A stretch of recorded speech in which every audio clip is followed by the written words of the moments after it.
streaming live on Facebook and recording. Okay, that is awesome.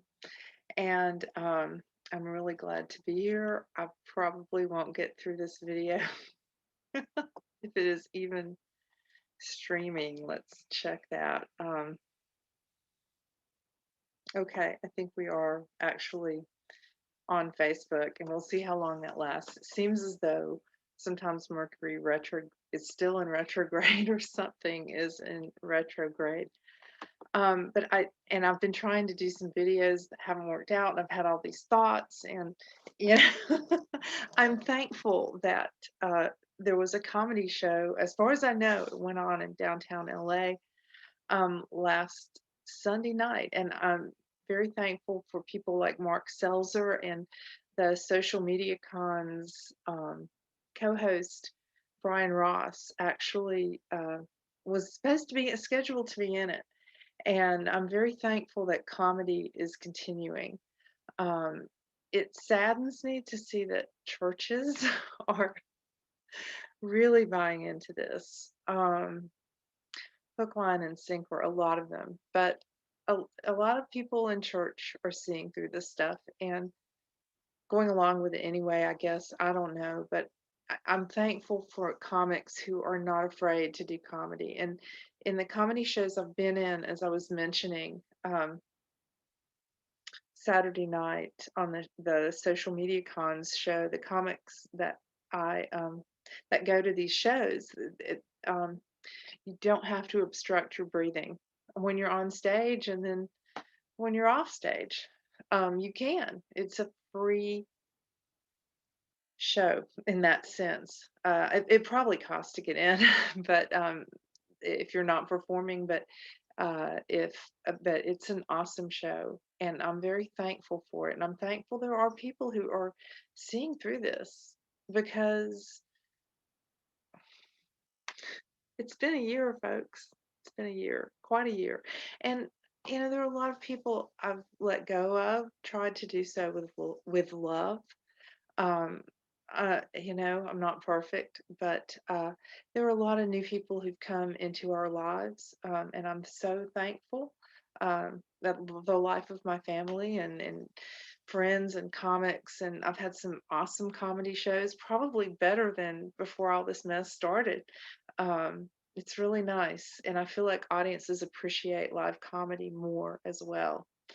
Um, so let's hope that continues. And the more of a momentum we build, I mean, we'll hear people, we'll hear all this propaganda and all that, but we have to really focus on what's right and what's, pray, meditate, be by yourself, listen to God.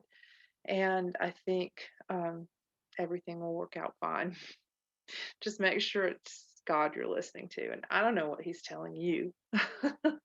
I, I work on trying to listen to what he's telling me, and that's a huge job.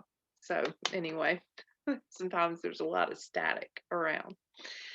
But I do want to mention this, and it has been on my mind. And last year, when all this tyranny started, a couple of months into it, I think I mentioned this guy. I certainly read about him, and I hope I pronounce his name correctly.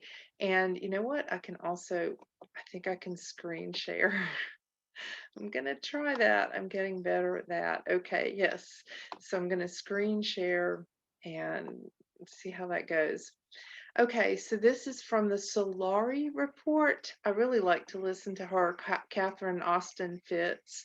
She was in some department at one time at a federal level. And she can tell you all about that. I'll put this link in the comments. But this man here is John Magufuli. I hope I'm saying that correctly, because I have a lot of respect for him. I mean, in a way, this whole thing is just a show and a stage. We're all on a stage. The world's a stage. That's what Shakespeare said. So, um, who knows what's real and what's not? But and I never met this man, but I heard about him. Um, and I heard that he was questioning things, and then I heard he had a PhD in chemistry. And I have an 18-year-old who's studying chemistry this year, and a 20-year-old who's taken it, and it's not an easy thing to study or get a PhD in, but he has one in there. So I don't know how people can say that he's anti-science. In fact, he was using the scientific method. Let me shut up and read, but this is him. John Magufuli, Death of an African Freedom Fighter. And he actually also had 5 children. In the Western world, African leaders are invisible until, that is, they draw the ire of the globalati, the scamdemic curia, the WHO, and its virus obsessed media. On Wednesday, March 17th, the queasy, seemingly unreal news broke out of Tanzania. We have lost our courageous leader, President John Magufuli, who has died from a heart illness, said Tanzanian Vice President Samia Suluhu Hassan. And I so apologize for I don't even know when this country started appearing and I saw him questioning last year. I didn't even really know how to say Tanzania, and still it's a hard one for me. But and I think they had a rather normal New Year with nobody following any of the Center for Disease Creation guidelines. So the vice president said this. Now, I think this vice president ended up replacing him in a television broadcast that shocked the world and revealed the new COVID colonial order in no uncertain terms.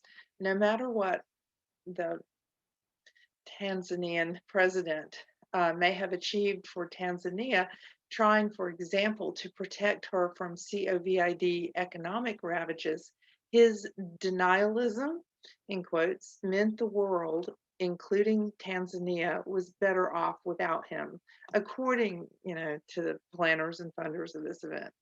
So much for Bureau of Land Management. None of its pieties would apply to Africa's economic liberators. And that's true. I mean, it looks like this guy was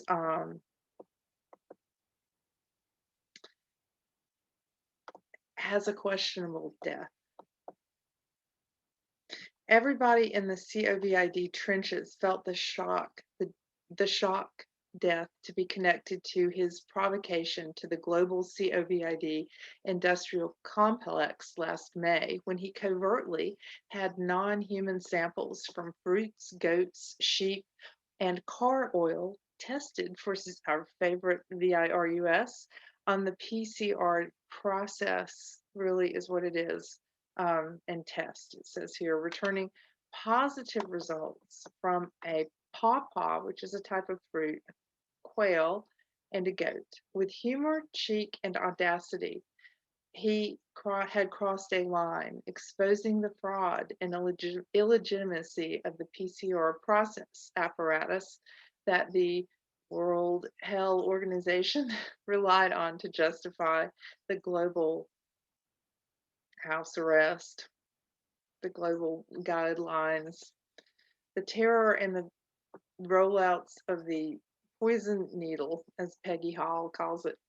After the disturbing results came in, he suspended the head of Tanzania's National Health Laboratory, whose name I'm not going to try to pronounce, and I'll try it. Nyambura Moremi, and formed a 10-person investigative committee. The EU had given Tanzania 27 million euros to impose strict COVID measures, but along with the presidents of Belarus and Burundi, he kicked the WH owl out of his country. Now, there's another article that I will talk about in a later video um, from a blog that really describes this in a lot more detail and brings up a lot of questions. And he wasn't the only high level official in Africa to supposedly succumb to COVID. That was a rumor. And also something that I haven't read anywhere except on someone's tweet who said that he was actually, there were rumors that he had COVID, but that he was actually um, taking a retreat, like a Lent. I don't know what religion he is, but it was like a, a Lent kind of thing where he was regenerating. A lot of religions do that, I think, at this time of year. So there was that. And she said he was perfectly fine. And then, not too long after I read that, I read about the supposed heart attack. And I think that the Burundi president also died of a heart attack. What a coinkydink. A lot of coincidences. I realized, and I do want to talk more about his death, and I do want to thank him very much. This is his picture. I think his people loved him. He was also trying to keep mineral deposits and things that um, corporations and governments want to take from his country. I've read that he was trying to keep those things in his country. So, from all, I mean, I don't know him, but it sounds as though this guy was a really nice guy who was really trying to help his people, and he was pretty smart. In fact, he outsmarted the planners and funders, um, and that's really not hard to do. I don't think that they're as smart as they think they are. But I want to bring this up because it goes very much against the narrative. This guy questioned the narrative, which is a very scientific thing to do. And the question is, he was, I think, 61 and no health problems. As I say, there were, reports that he was okay, and then he had the virus, and then he didn't. He was a heart attack, HEARTATTACK. Maybe I should spell more. I don't know. But anyway, he did seem to be a freedom fighter, and I want to talk more about him, but I would like for you maybe to do some research on him and on that country and see what you think. And maybe read a little bit about his replacement. Um, and we'll talk a little more about him at another time. But I do want to bring out or tell you about his death and supposed death. I mean, we don't know these things, although I've heard that there were, there's footage of his funeral and that kind of thing. I mean, I think we really have to question everything, and that's very disconcerting to a lot of people. It's not really something I love to do. I mean, we like to have faith and stuff, right? But, it's time to question the narrative. Although he questioned the narrative. And, last year at this time when there was propaganda going on about churches, they were really trying to shut the churches down. And by the way, I heard a church this morning, they were like, oh, we're going to go back to having Wednesday night services after a year of being gone. It's like, why bother? What's the importance of that? I mean, that's then they also, participate in the breathing obstruction ritual, which seems to be popular in churches these days. Unfortunately, I mean, you would think the breath of life, people would be a little more respectful. But anyway, um, Tanzanian president, I am very thankful for him and for what he did and said and questioned. And I have a lot of respect for him from what I have heard of this whole thing. So, however, when all of this church stuff was happening last April and May, we saw a lot of people in the news, and I've noticed this sort of comes in cycles on mainstream media. The little bit that I look into, but I see the cycles that this comes in. Oh, so and so denied COVID, and then died of it. You know, that's so. I don't know. It seems very low to stoop. Now, whether these deaths actually occurred or not, we don't know. I mean, I don't know these people, and we know that even if you know people who've been diagnosed, that there's a lot of question about that. And what happens to people in the hospital? Well, we don't know because they're not allowed to have visitors sometimes, most of the time. I mean, this thing is so evil. Um, and I guess, we laugh to sort of not cry. I mean, if a heart attack can be induced, as it can supposedly be, um, you know, we won't know what's happening with these leaders in African countries that all seem to come down with COVID or have heart attacks or whatever. And then who's going to replace them? And are we hearing that on the nightly news? Isn't that important? Did those lives not matter? Did his life not matter? I mean, come on. It's kind of crazy, isn't it? So we saw that same thing in action with the, oh my gosh, so and so denied this and now died with it. Ha ha ha.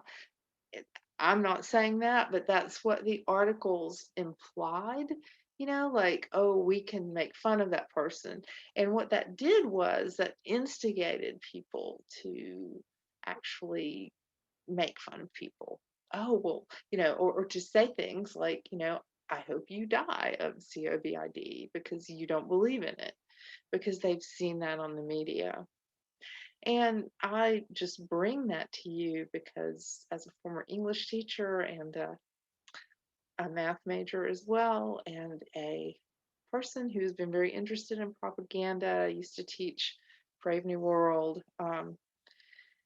And I'm very interested in this kind of dystopian instruction manual, as it seems like it is, that I used to teach, that seems to be coming true in ways that I don't really want it to be.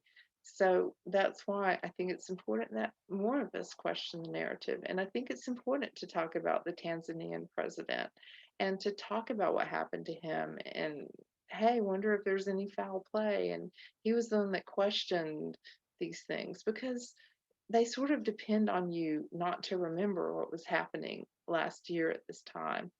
But those of us who remember, it's our duty to really bring that stuff out and to make sure that other people question. There needs to be more questions. I mean, this is a mission that seems to be so important, a psychological operation that seems to be so important that people are disappearing and possibly dying as a result of it, and with a certain narrative to go along with their death. And we saw that last April and May when they were trying to shut down the churches and they were trying to push this. If you don't believe in this narrative, then you're going to die of this narrative, which hasn't happened with a lot of people, but they've certainly been pushing that propaganda. If you haven't read 1984 or Brave New World or um, books, I'm trying to think of others, those two, propaganda is a very big part of this operation, of any operation, to change people's behavior, to make people less than human, to make people do things that are against what they need to be doing. I mean, shouldn't this whole campaign have been about kale? We don't have enough food. Shouldn't last year or a couple of years ago in Los Angeles with all the drought, which, however, that was concocted in Southern California or wasn't.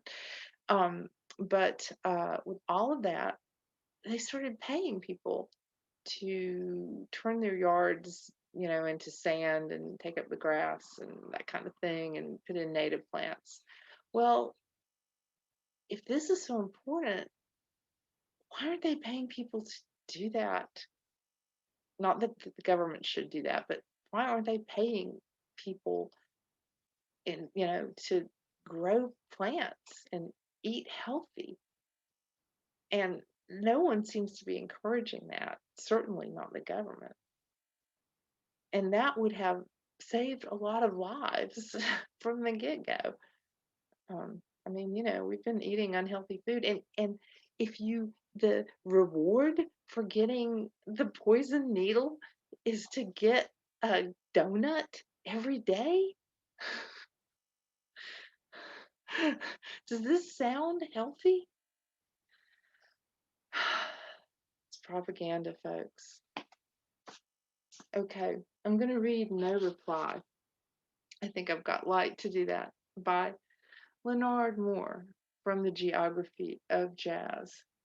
No reply. Sunk into the chord of night.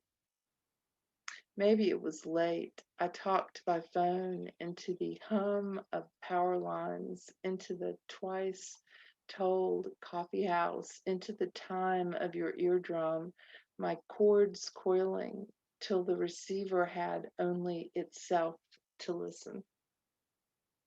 That is No Reply by Lenard Moore from the Geography of Jazz. I hope you enjoyed that. I gotta go.